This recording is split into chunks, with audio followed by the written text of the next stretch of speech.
Good afternoon then, everybody that is here. First off, I'm just going to start with a little bit of housekeeping and let everybody know that we are recording today's webinar. So it'll be available to people that are here in the session for them to use to catch up later. And also we've had a fair few people register that can't make it for this time. So we'll be making that recording available for them after the event as well. So just to give you a heads up about that. On the call with me today, I'm Katie, for those of you that haven't met me before, and I'm the schools manager at Esri UK. And I'm joined by Dave Morgan and Ali Hughes. Dave and Ali, I don't know if you want to just quickly pop your cameras on and say hello as well. Hello. Afternoon all. So I'm going to sort of jump in with the first part of today's webinar and talk a little bit through why we've created this Careers with GIS resource. And then Dave is going to demonstrate the site a little bit for us. And Ali is going to be with us and keeping an eye on the chat box. So any questions that come in, we've got the opportunity to answer as we are going through. So I am going to make a start then on today's webinar all about the Careers with GIS website. So what we're going to cover in this webinar, essentially a little bit of an introduction as to why we created this resource, how it actually works, what it's all about, a little bit of detail on our reinvigorated Geomentors programme, as well as future plans for the Careers with GIS website, and then hopefully lots of time for questions and discussion at the end as well. So if you've got questions as we're going through this presentation, please do type them into the chat box and let us know, and we'll make sure to answer those at the end of the presentation. So why did we build this Careers with GIS portal?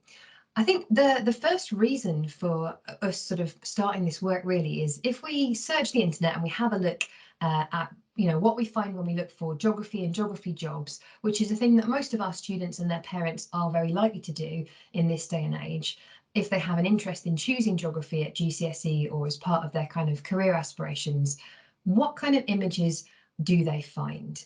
Well, we tend to, get enough boots to start your own shoe zone. We get exciting, wild looking places. We get locations that are unspoiled by humans and people in some pretty extreme gear that enables them to get to those locations. We get lots of maps, we get lots of globes, we get hands-on fieldwork taking place with wellies in the river and clipboards and things like that. And, this is, I want to say, not a call out slide. All of those things are and remain important parts of geography. And I should add that this image at the bottom here, where they're on the top of Esri there, is on the top of Everest there, is actually an Esri one. So if there is any critique here, I'm very much including my own company in it. But what these images sort of say is the stereotype of geographers and geography remains quite outdoorsy, requiring specialist and probably expensive equipment to actually go out and conduct geographic investigations. It also looks quite paper-based. There's not a lot of digital sort of skills or devices that are being evidenced here. And particularly if you search outside of geography education images, you will find that geography still looks overwhelmingly white, predominantly male, and predominantly non-disabled. So even if sort of you as a department are fighting that stereotype, it's really hard when that's still the majority media impression of the subject that's out there. And if we turn to social media, then things can be really just as difficult. So on the left of my screen here, this was a viral tweet from just a few weeks ago, and a couple of the replies to it that I felt really highlight another issue that we're facing when it comes to talking about careers with geography. Parental experiences and expectations of geography are often quite out of step with the current situation in our discipline. So even if the students themselves have an interest in the subject, others might be advising against them taking it because they think it's not going to be that particularly rewarding or exciting career. So this tweet was from a parent in Canada who was finding that a lot of people were being very critical of their child's choice to go and study geography. And, others have picked up on this idea that there's still a lot of capital cities and stuff like pointless kind of quiz show sort of general knowledge rather than really valuable kind of skills for the contemporary working world. And just this idea that geography is really underrated and that a lot of people really can't see what's going on in the modern discipline today. And, that's really important for our students to see that when it comes to them making their choices about their future. And we really do need to speak to those students who are making those decisions. So this is data from research that was commissioned by the Royal Geographical Society that Steve Brace presented at the recent GA conference. So a thank you to Steve for letting me use his data as part of this presentation as well. Because I think this really speaks to, there's a genuine concern that our young people have about finding a job in general, but also about finding that job that is the right fit for them. And on top of that, they also, they want to know that they're going to be able to pay their bills. The idea of earning a good salary is really important for 51% of the young people that were surveyed as part of this data collection exercise. So when we're talking about kind of what our subject enables, it is useful for us to have that longer term view and be able to tell them, that yes, geography is going to lead to a job. It's going to lead to a job that will fit for you, and it's going to lead to that job that can help you pay your bills. Now, we know that in our sector, those kind of jobs exist for young people. There are thousands of companies already employing hundreds of thousands of staff that are doing well, and actually in many cases are growing right now at a time when other industries are struggling in a difficult economic situation. And we hear from those in our sector that they need more geographers, that they're looking to recruit, and they're not necessarily enough people with the right skills out there now to easily fill every vacancy that they have. So fundamentally, this is why Careers with GIS was built. We want to give you examples of what professional geographers can do that don't always involve putting on some muddy boots and going out deep into the wilderness. We want to show you geography jobs where you don't need a trust fund to support yourself on an expedition, but that you can start and begin earning in right away. We want your students to see geography jobs that they can do from home, actually, if they want to stay close to their family or their community. Alternatively, we want to show you those jobs that they can do from anywhere in the world. So if where they live right now isn't particularly safe for them to be their authentic self, there are other places they can go and work and be themselves as well. We want to talk about those geography jobs that are for people who are maybe more into e-sport than outdoor sport. And jobs where you don't necessarily have to come in with a degree in order to go far. And I think most of all, we really want to show you some examples of geography jobs where, ironically, you don't have to have everything mapped out straight away, where you can move sideways and into new areas that you didn't originally plan on, and still have that rewarding and fulfilling career that fits with who you are as you grow and develop yourself professionally. So that really is the underlying why of why we built Careers with GIS, and what the point of it is. It is this portal for you to find all of these different examples of early career professionals, and we've really focused at the moment very much on the early career because we hope that they're sort of closer in age and experience to your students in the classroom. So that year 9 is not looking at somebody who's 10, 15, 20 years away from them, but maybe only sort of 5 or 6. And it's going to be that sort of range of examples that they can actually look at and lock into and see that there's a space for them in this professional geography world as well. With that, I am going to bring up the portal itself on screen, and I'm going to hand over to Dave for a minute to just talk us through how Careers with GIS actually works and what is here on the site. So Dave, over to you. Thank you.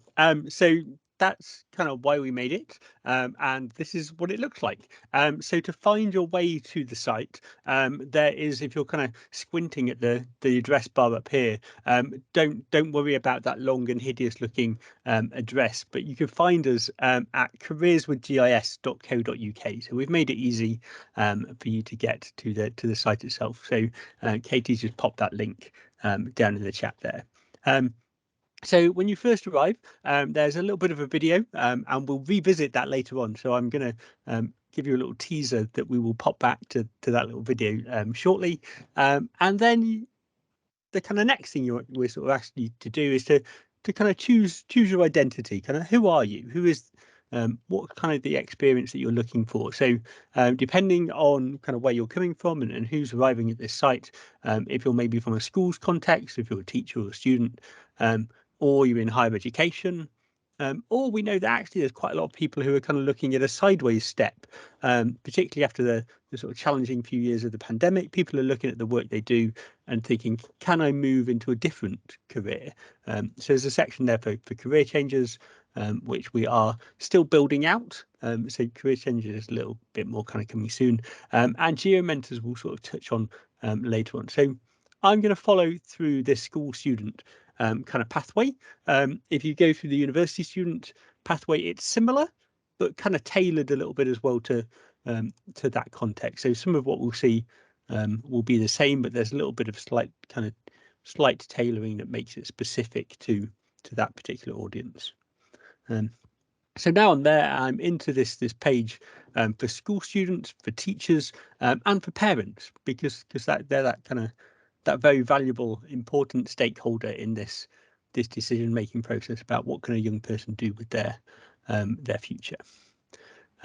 So the first thing you get to beyond the video is this kind of route into where do I find stories of people who do geography jobs? How can I find these people? In the first place, we sort of turn the lens isn't necessarily on all of these people, but it's on you as an individual, or the young person as an individual. So there's an opportunity there for them to kind of think, okay, who am I? What's important to me? What do I want to do? And to sort of choose some of these filters and narrow down this selection of stories. So they're not just presented with tens of stories to kind of work through, but actually they can start to sort of build that down into a little subset that works for them. So if I'm interested in working abroad, I kind of filter that down to a smaller list of people, and I'm going to take a little look at Adil's story, because Adil is a really interesting story who we'll see again a little bit later on. So Adil grew up in Manchester as he was sort of young and sort of thinking about going to university. Lots of his family, not necessarily his parents, but kind of aunties, uncles, other people in his community were sort of saying, well, why geography? What are you going to do with geography? You're a bright boy. Surely law or pharmacy or medicine or something like that's for you. But he stuck with it, and out of university,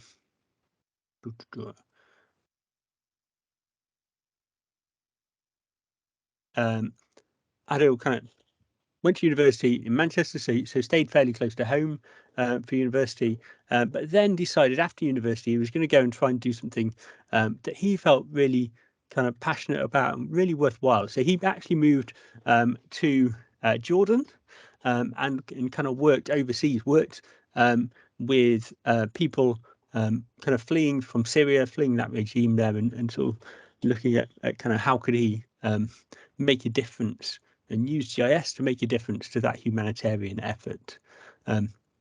After that, he kind of headed back to the UK, moved around a little bit more, and now he's working on the HS2 project. So although his sort of early part of his career was working in humanitarian work, he's now back and working in sort of infrastructure projects, in large engineering type projects, and sort of back in Manchester. Another kind of little story, another sort of example of those stories that I'll just kind of take a quick look at. And another one, this is Chris. So Chris works for the Rivers Trust, but he didn't always start life as a geographer. So Chris is one of those kind of career change shifting stories that we've sort of got on the site. So Chris started out as a sociologist. So he kind of links geography there, but not very much identifying as a geographer. And after university, headed into teaching.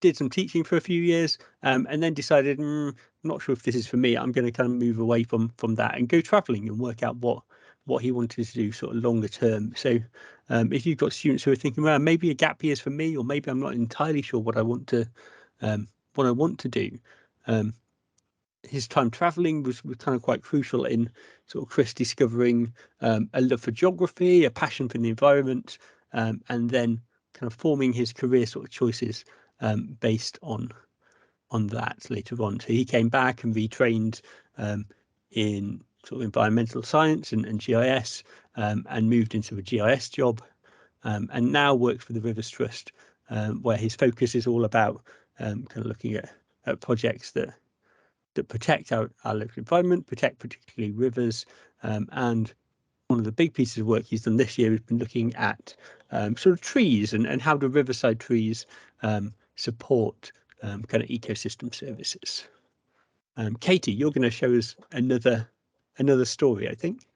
I am, yes.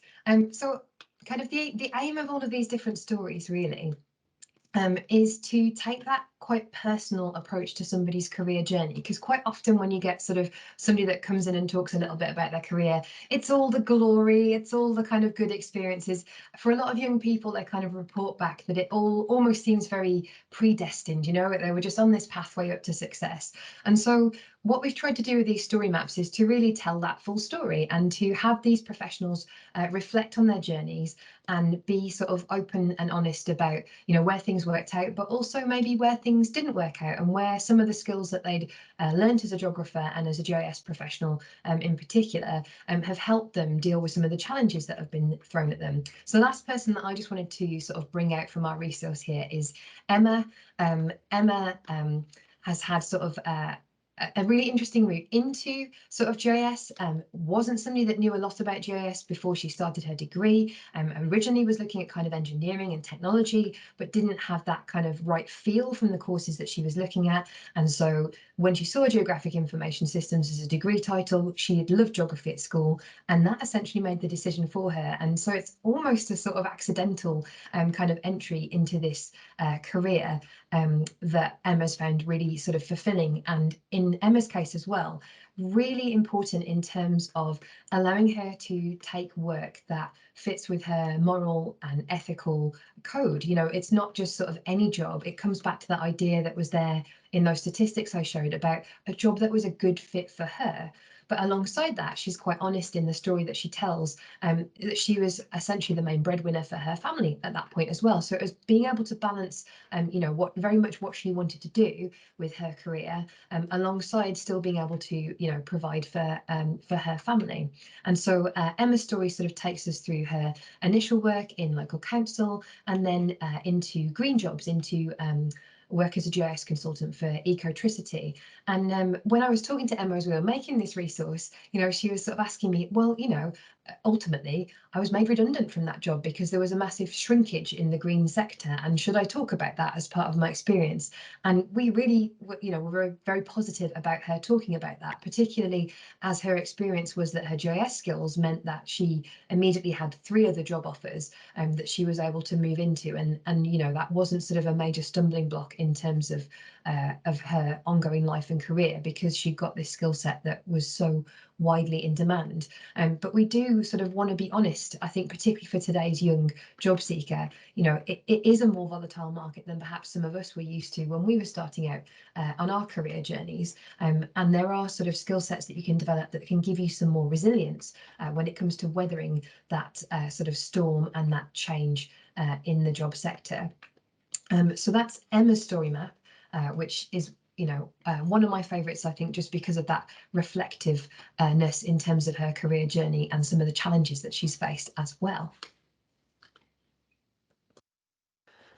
So obviously there's that kind of that filtering route through, so young people can kind of find the sort of people who they can relate to. They can sort of explore maybe if they've got an idea of the sort of industry they want to work in or the sorts of job they might want to do. They can kind of filter down those stories based on industry.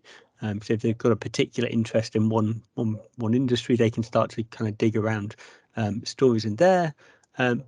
And there's obviously kind of pages and pages of these, and a kind of growing collection of these stories. So what's there at the moment isn't kind of the final set that's there, and they're also not kind of fixed in time. So very much all of these people, their careers are ongoing, and so as they develop those careers, as they move into new roles, as they work on different projects, we very much want to kind of keep these sort of live and developing and growing stories, so that we can kind of revisit those and sort of build on them.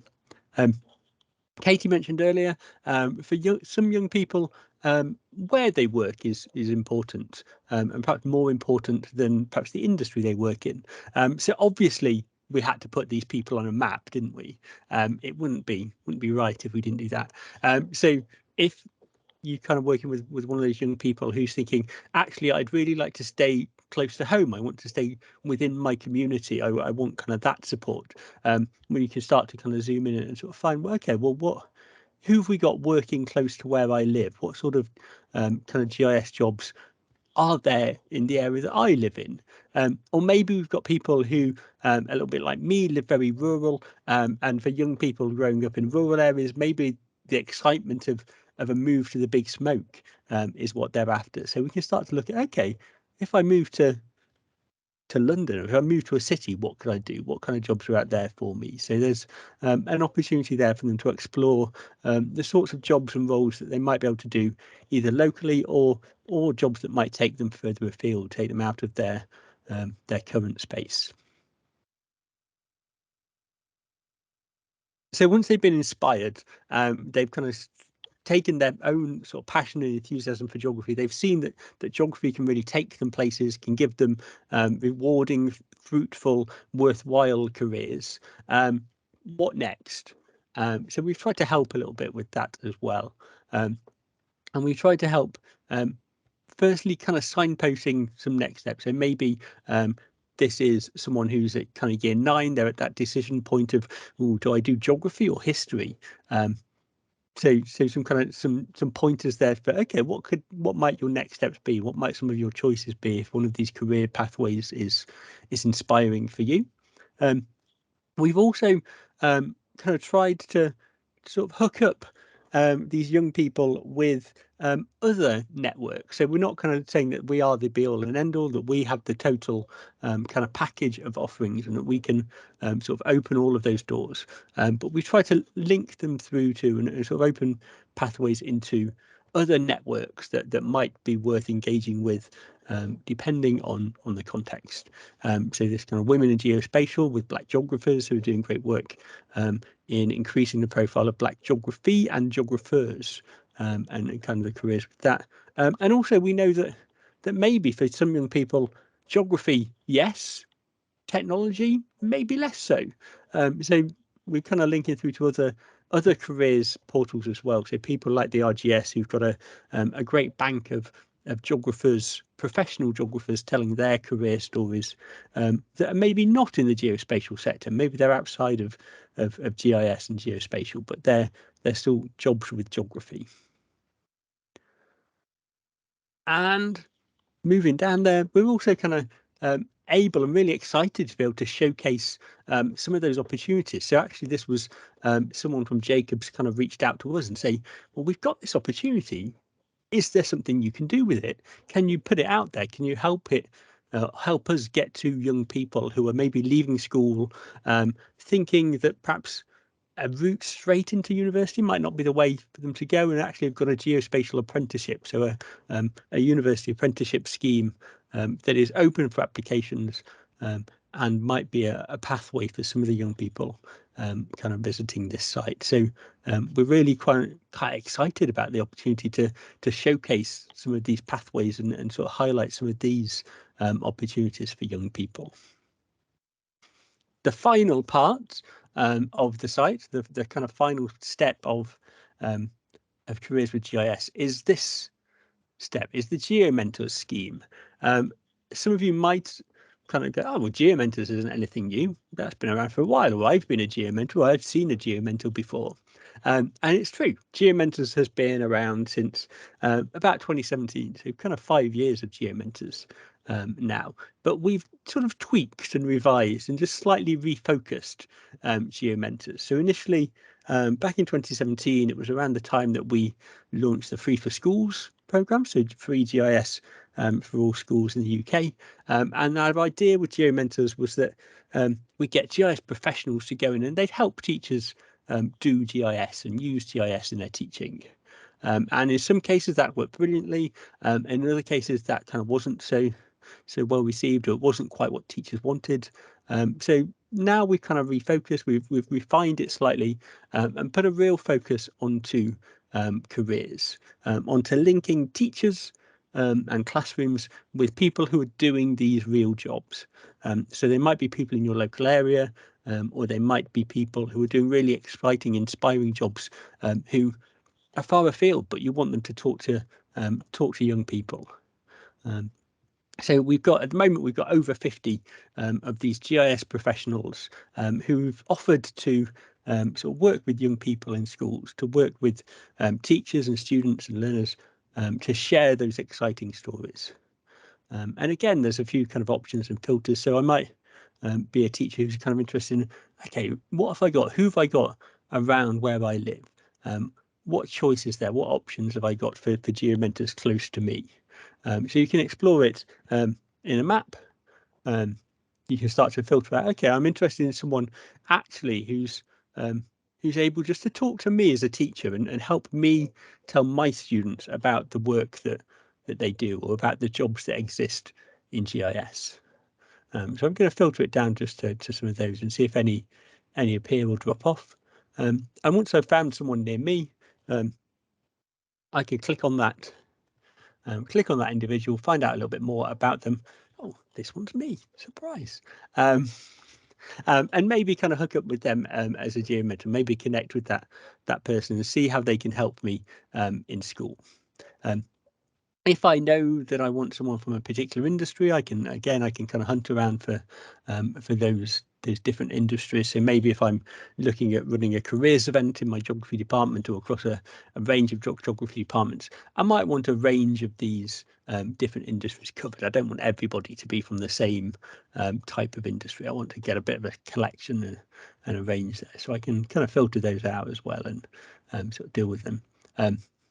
If that person's on LinkedIn, you can connect with them that way, or click on that introduce me, and we will make a kind of introduction. We will sort of connect you as teacher to GeoMentor, and sort of act as that matchmaking service, if you like. So if you are teachers hunting for people to do careers talks, to work with your young people, to help inspire them into careers with geography and see what it can offer, then have a little hunt around there.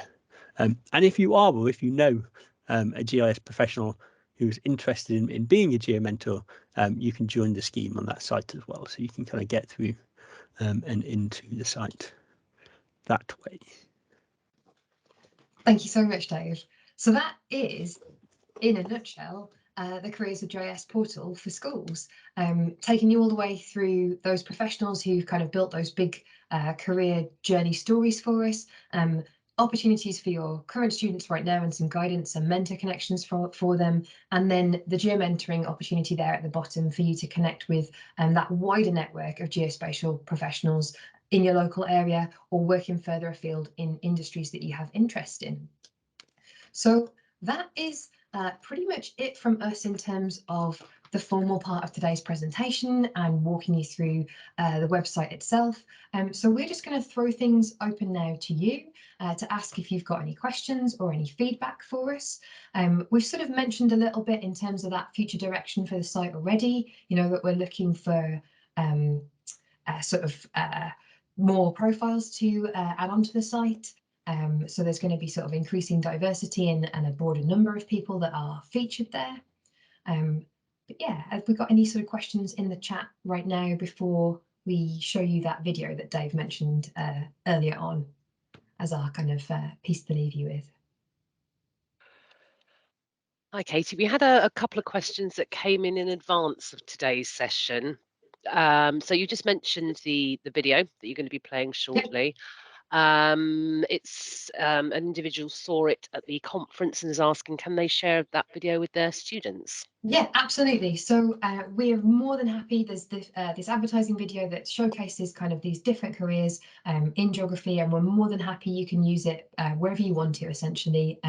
We'll pop the YouTube link into the chat once we've shown that to you. And if it's useful for you in terms of options evenings or to send to parents or anything like that, then please feel free to make use of it in that way. Great, thank you, Katie. Dave, you did a splendid job taking us all through the portal there. What kind of age group are we aiming at with that?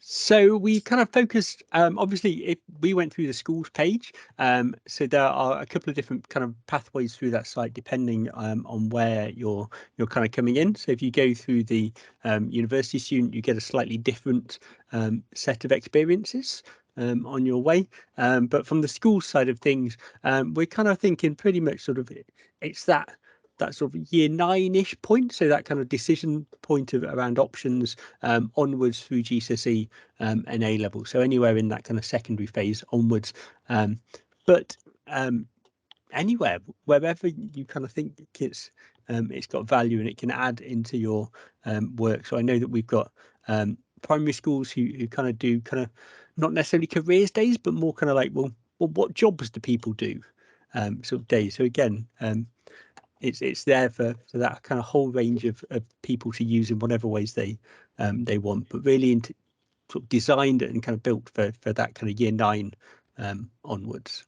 Yeah, and I think one of the interesting uses that's come up for this actually when we've been talking about this resource in different conferences is potentially using some of these career stories and embedding them in your existing geography curriculum. So if you're looking at rivers, for example, as a topic, it might be worth looking at some of the professionals that work on rivers as part of their day-to-day job. And as you're teaching those different issues that are affecting rivers, actually weaving in some information about how professionals really deal with this and some of the kind of activities that they undertake to mitigate some of the challenges of managing rivers and that kind of thing, to really sort of bring into the classroom that professional geography as you're addressing those topics of relevance to these different career areas as well. That's brilliant. Thank you both.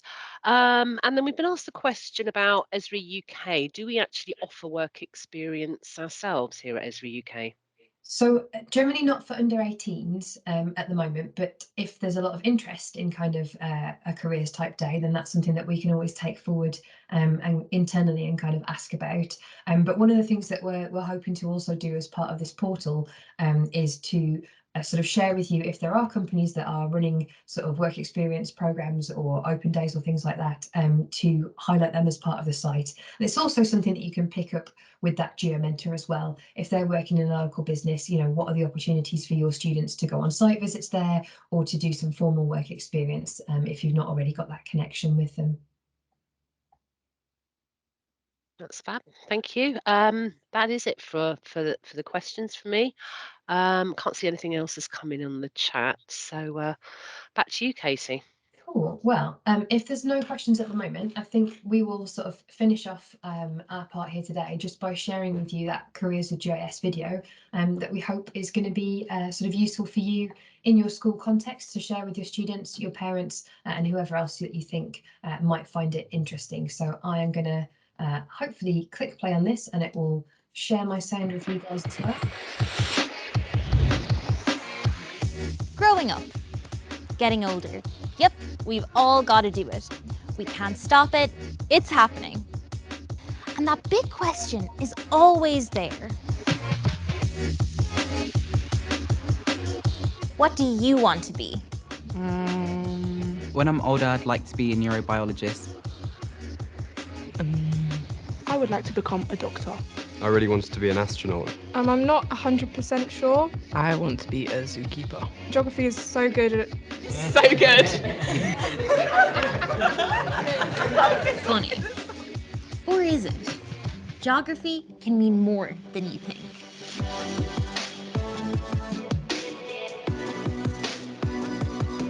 It's not just dusty old maps, colouring in, and corduroy trousers. Well, yes, there is a little bit of that. Geography is here, there, and everywhere. It's fighting climate change. It's challenging inequality. It's wildlife conservation. It's technology that makes a difference. It's knowing the world that we live in and changing it for the better. So who knows, maybe geography can actually help you. Well, find you.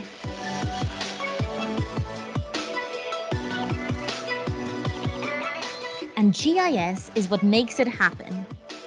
GIS, or Geographic Information Systems, is a technology that helps understand the world around us so we can build a better future for everyone. So what's not to like? Let's hear from some of the people that actually use it. Growing up, I was always faced with questions such as, why geography and what are you going to do with it? Following university, I accepted a role at United Nations. I worked with the Syrian Emergency Response Team, and my main role was to develop these cartographic maps that allowed field workers to go out on site, to go into these disaster zones and deliver aid safely. And that was just life-changing. That whole experience was just amazing. And here I am now, currently working for Arcadis, working large infrastructure projects. If you're passionate about something, you should pursue it. You have every right to pursue it. Data makes the world go round. Having organised, accessible data for everyone can improve people's lives. One of the key things that we've done in introducing active travel to communities is looking at those areas where they don't have access to public transport, so we can use our maps and data to understand those communities' needs. It will help to lead to reduced obesity levels, improve deprivation as well, by communities being able to connect to better employment opportunities and also housing as well, and that just puts a smile on my face.